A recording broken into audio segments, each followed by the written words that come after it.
Media మిత్రులందరికీ నమస్కారం. ఈరోజు రాష్ట్రంలో ఏం జరుగుతుందో, శాసనసభలో ఏం జరుగుతుందో రాష్ట్ర ప్రజలందరూ కూడా చూసిండ్రు. మేము మాట్లాడుతున్న సందర్భంలో దురదృష్టవశాత్తు శాసనసభలో ప్రతిపక్ష పార్టీకి సంబంధించిన సభ్యులు మాట్లాడుతున్న దాన్ని వాస్తవానికి లైవ్ కూడా ఇవ్వడం లేదు అని చెప్పి ప్రజలు మాకు చెప్తా ఉన్నారు.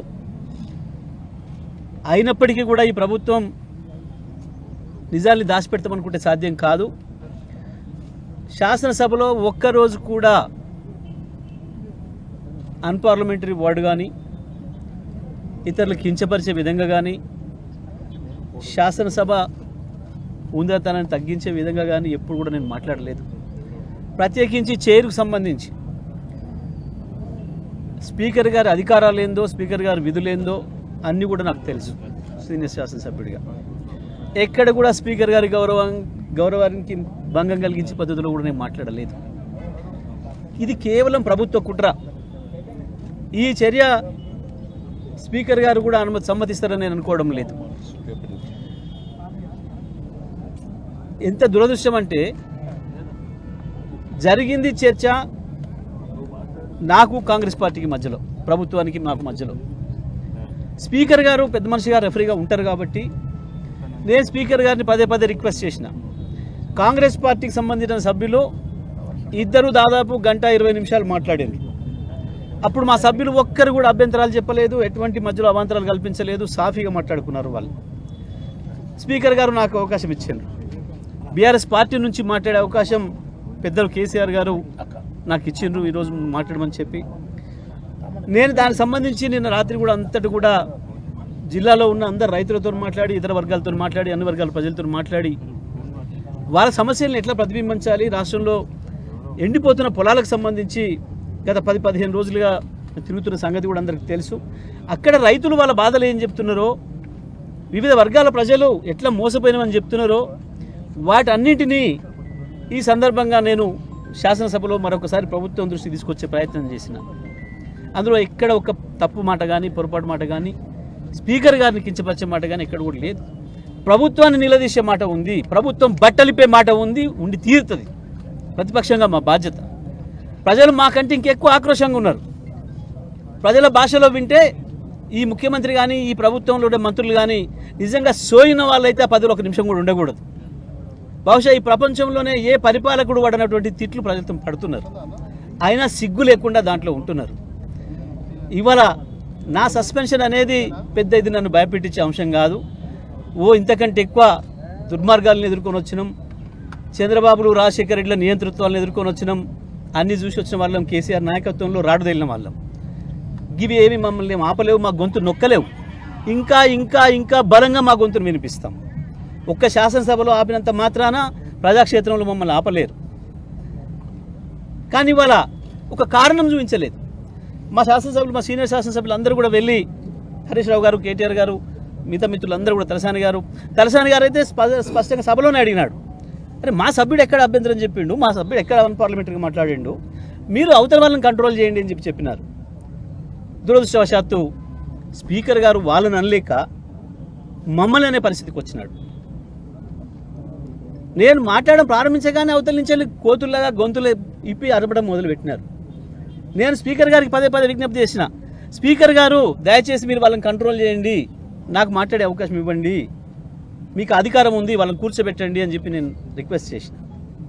అదే సందర్భంలో నేను చెప్పిన, ఈ సభ వాళ్ళది కాదు, ఇది కాంగ్రెస్ పార్టీది కాదు, ఈ సభ అందరిది, ఈ సభలో అందరికీ సమాన హక్కులు ఉన్నాయి, ఈ సభ పెద్దగా మీకు ఆ బాధ్యత ఉంది, మీరు ఒక్క మమ్మల్ని మాత్రమే అనడానికి లేదు, అందరినీ కూడా కంట్రోల్ చేయాల్సిన అవసరం ఉంది, సభ నడపాల్సిన బాధ్యత మీకు ఉంది అనే విషయాన్ని గుర్తు చేసిన.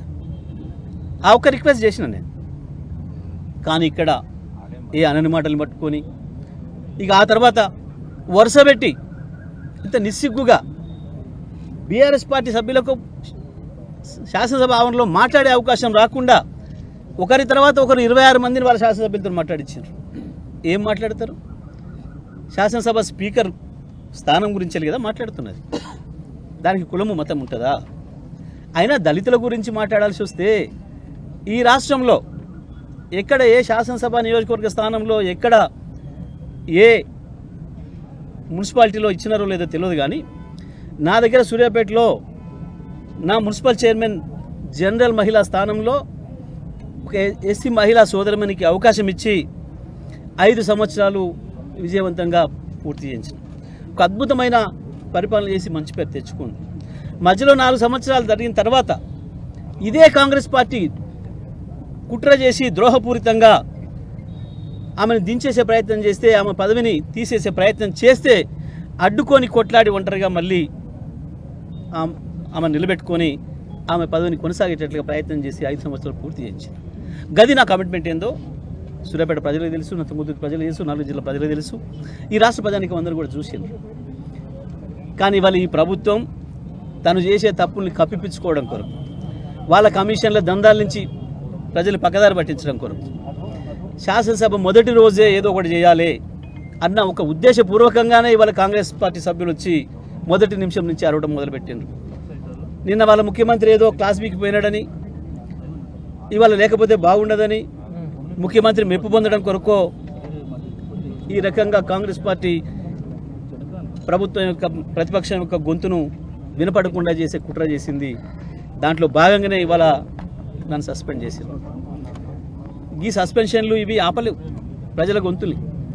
ఏవి లేనాడు కేసీఆర్ ఒక్కడిగా బయలుదేరి ఒకరొక్కరిగా మమ్మల్ని తయారు చేసి మొత్తం ప్రపంచానికి తెలంగాణ గొంతును వినిపించి తెలంగాణను తీసుకొచ్చిన కేసీఆర్ నాయకత్వంలో రాడు తగిలిన సైనికులకు మాకు ఇవి పెద్ద సమస్య కాదు.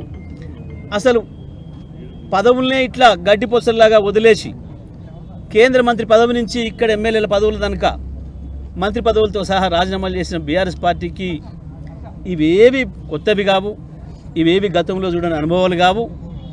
ఇవాళ ఈ ప్రభుత్వం యొక్క డొల్లతనం బయటపడింది, ఈ ప్రభుత్వం యొక్క కుట్ర బయటపడింది.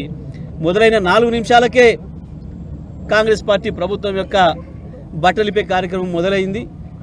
ఈ ఉపన్యాసం పూర్తయితే ఆయనతో మమ్మల్ని బర్బాదలు నిలబెడతారేమో ప్రజల ముందటన్న భయంతో ఈ ప్రభుత్వం చేసిన కుట్ర తప్ప ఇంకొకటి కాదు ఈ సస్పెన్షన్. తప్పకుండా దీన్ని ప్రజల్లో ఎండగడతాం, న్యాయస్థానం ద్వారా కూడా మేము ఎదుర్కొంటాం. తప్పకుండా బీఆర్ఎస్ పార్టీగా మా గొంతు నిరంతరం వినిపిస్తూనే ఉంటాం.